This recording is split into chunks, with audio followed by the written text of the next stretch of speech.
네, 오늘 성경 말씀 보시겠습니다. 이사야서 40장 6절부터 11절까지 말씀입니다. 말하는 자의 소리여 이르되 외치라 대답하되 내가 무엇이라 외치리이까 하니 이르되 모든 육체는 풀이요 그의 모든 아름다움은 들의 꽃과 같으니 푸른 마르고 꽃이 시들면 여호와의 기운이 그 위에 불미라 이 백성은 실로 풀이로다. 푸른 마르고 꽃은 시드나 우리 하나님의 말씀은 영원히 서리라 하라. 아름다운 소식을 시온에 전하는 자여 너는 높은 산에 오르라. 아름다운 소식을 예루살렘에 전하는 자여 너는 힘써 소리를 높이라. 두려워하지 말고 소리를 높여 유다의 성읍들에게 이르기를 너희의 하나님을 보라 하라. 보라 주 여호와께서 장차 강한 자로 임하실 것이요 친히 그의 팔로 다스리실 것이라. 보라 상급이 그에게 있고 보응이 그의 앞에 있으며 그는 목자같이 양떼를 먹이시며 어린 양을 그 팔로 모아 품에 안으시며 젖먹이는 암컷들을 온순히 인도하시리로다. 아멘. 네, 오늘 모든 육체는 풀이요. 네, 모든 육체는 풀이요. 이런 제목으로 하나님 말씀 증거하겠습니다. 오늘 성경 말씀은 하나님께서 구원하시고자 하시면 불가능은 없고 하나님을 막을 자는 없다. 이런 요지의 말씀을 하십니다. 그러므로 신자들은 전능하신 하나님을 바라봐야 된다는 교훈을 하고 있습니다. 몇 가지 교훈으로 은혜를 나누고자 합니다. 오늘 본문이 우리에게 주는 첫 번째 교훈은 전능하신 하나님의 말씀을 따르라는 것입니다. 전능하신 하나님의 말씀을 따르라. 6절에서 8절까지 말씀이 교훈합니다. 말하는 자의 소리에 이르되 외치라 대답하되 내가 무엇이라 외치리까 하니 이르되 모든 육체는 풀이요 그의 모든 아름다움은 들의 꽃과 같으니 푸른 마르고 꽃인 시들은 여호와의 기운이 그 위에 불미라 이 백성은 실로 풀이로다 푸른 마르고 꽃은 시드나 우리 하나님의 말씀은 영원히 서리라 하라. 이 구절을 잘 알려면 직전 본문 이전 본문의 내용을 잘 알아야 됩니다. 바로 직전 본문에서 뭐라고 말씀하셨냐면 남유다 백성들이 멀리 포로되어 끌려갔더라도 하나님께서 왕이 되셔서 백성들을 인도하실 것이라고 하셨습니다. 그 돌아오는 길이 광야라도 사막이라도 하나님을 막을 수가 없고 골짜기와 산들이 막더라도 메꾸거나 깎아서라도 평탄하게 하여 백성들을 돌아오게 할 것이라고 하였습니다. 그와 같은 말씀을 들으면 구약 백성들이 이렇게 생각하겠죠. 과연 그게 가능할까? 우리나라가 망하고 다른 나라로 끌려가는데 다시 돌아올 수 있다고?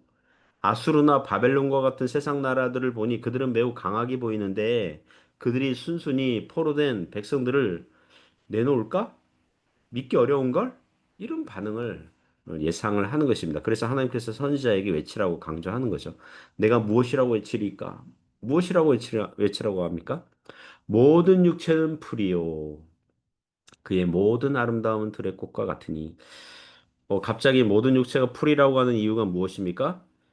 하나님께서 앞으로 행하실 일들, 포로되에 끌려간 백성들을 돌이키시고 구원하시는 일들을 모든 육체, 고작 들의 풀에 불과한 모든 육체, 모든 사람들, 모든 나라들이 하나님을 막을 수 없다는 것입니다.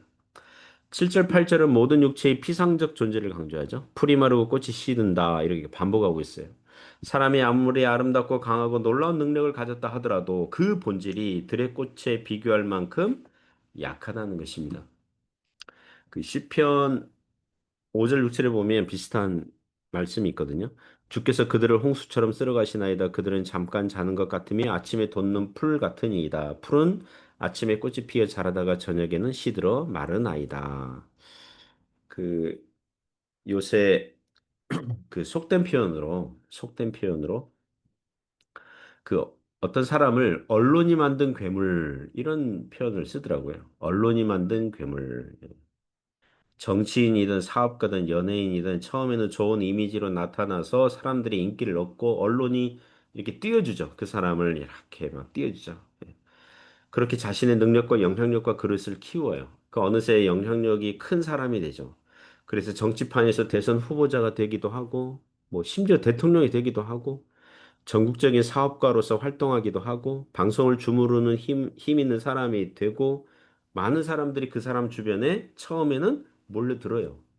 그러나 그 사람의 약점과 실수와 허점들이 보이기 시작하고 그동안 그 사람의 인기 때문에 묻혀 있었던 정당한 비판들이 피해자들이 드러나기 시작합니다. 그래야 그 사람의 본색이 그리고 그 미천이 드러납니다.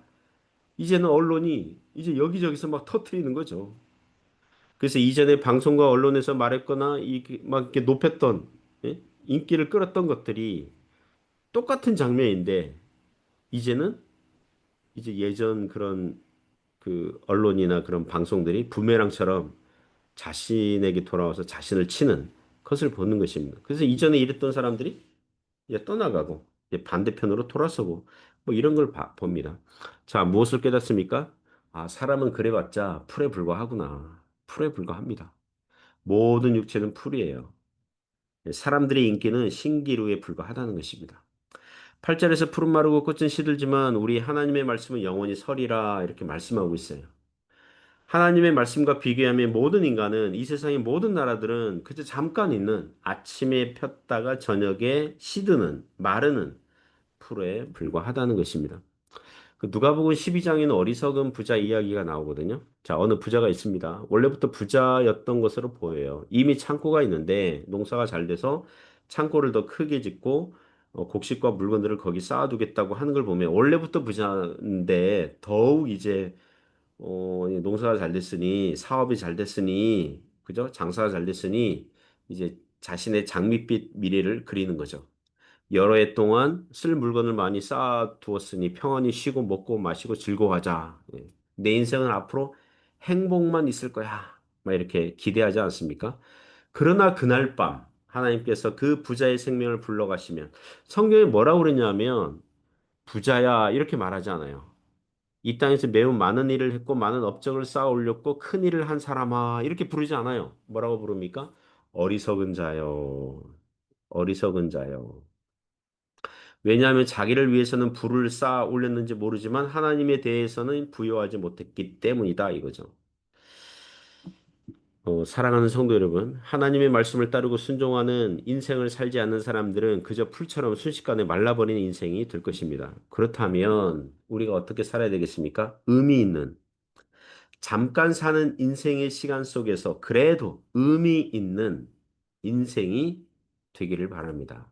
의미 있는 인생 되려면 어떻게 해야 돼요? 하나님의 말씀을 붙들어야 하는 것입니다.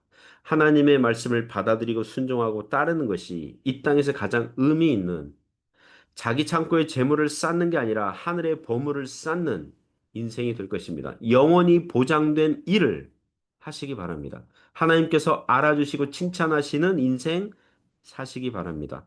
우리 주 예수 그리스도를 믿음으로 하나님 아버지의 영광을 위해서 성령의 도우심을 받으며 살아가는 그런 인생이 되시기 바랍니다. 두 번째 교훈은 담대하게 하나님의 말씀을 전하라는 거죠. 이제 9절부터 11절 내용이 교훈하는데요. 먼저 9절 보시면 아름다운 소식을 시온에 전하는 자여 너는 높은 산에 오르라. 아름다운 소식을 예루살렘에 전하는 자여 너는 힘써 소리를 높이라. 두려워하지 말고 소리를 높여 유다의 성읍들에게 이르기를 너희의 하나님을 보라 하라. 구절에 보면 아름다운 소식 나오지 않습니까? 아름다운 소식. 아름다운 소식이 무엇입니까? 구약교회 백성들이 멀리 이방 나라의 포로로 끌려갔어도 하나님께서 그들을 얼마든지 돌아오게 하실 거라는 소식. 그 소식을 시온에 전해라. 예루살렘에 전해라. 높은 산에 올라가서 전해라. 높은 산에 올라가서 전하면 더 크고 넓게 더 권위 있게 전할 수 있겠죠? 힘써 소리를 높이고 두려워하지 말고 이렇게 담대하게 두려워하지 말고 소리를 높여라.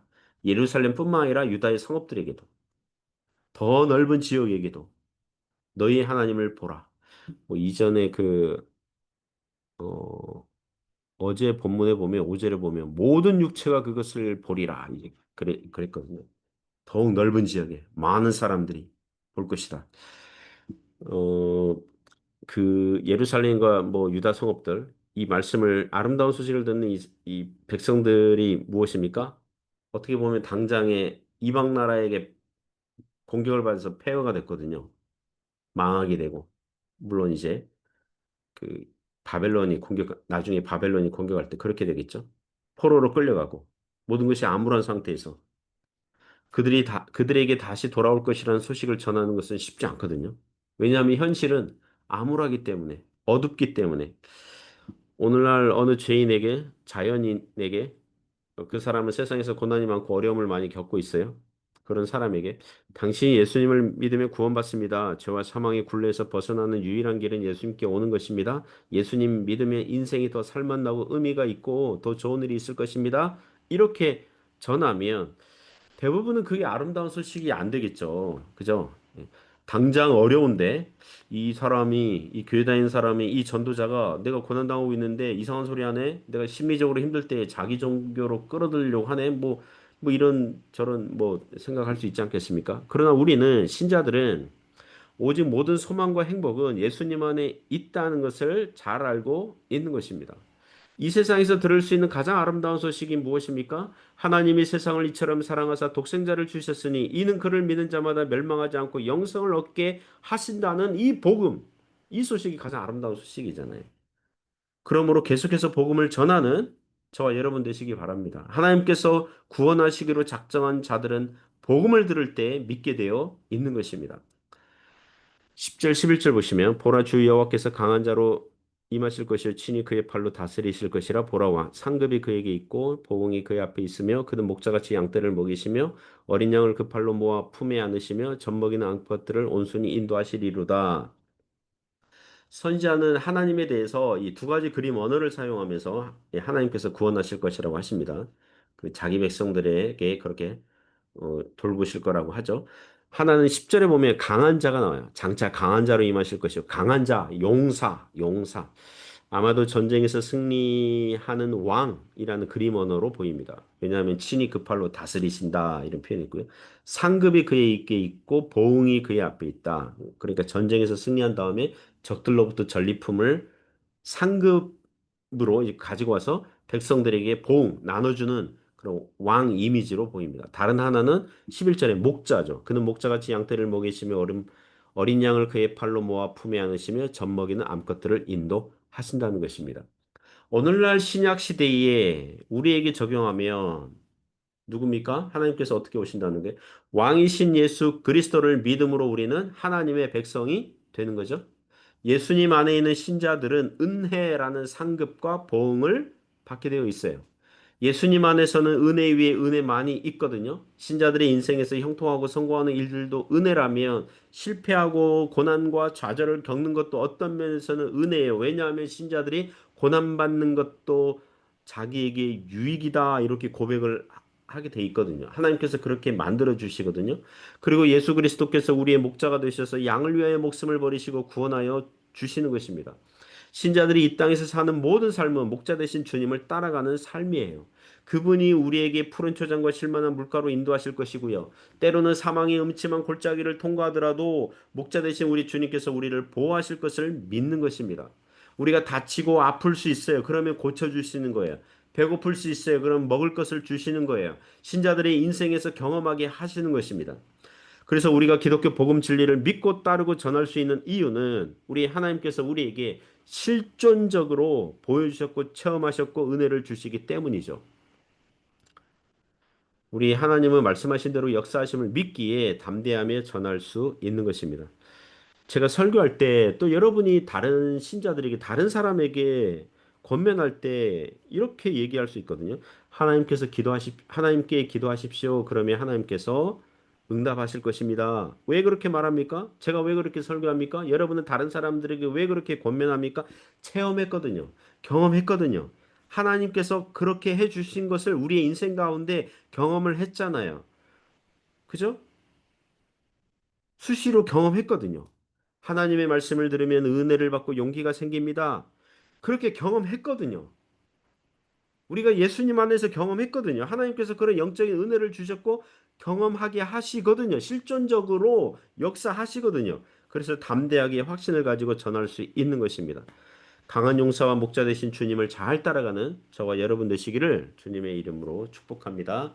기도하겠습니다. 하나님 아버지 감사합니다. 저희를 불쌍히 여겨주시고 자비를 베풀어 주시고 전능하신 하나님의 말씀을 따라가는 그리고 주님을 담대하게 아름다운 소식을 전하는 저희들 인생 되게 하여 주옵소서. 예수님 이름으로 기도드립니다. 아멘.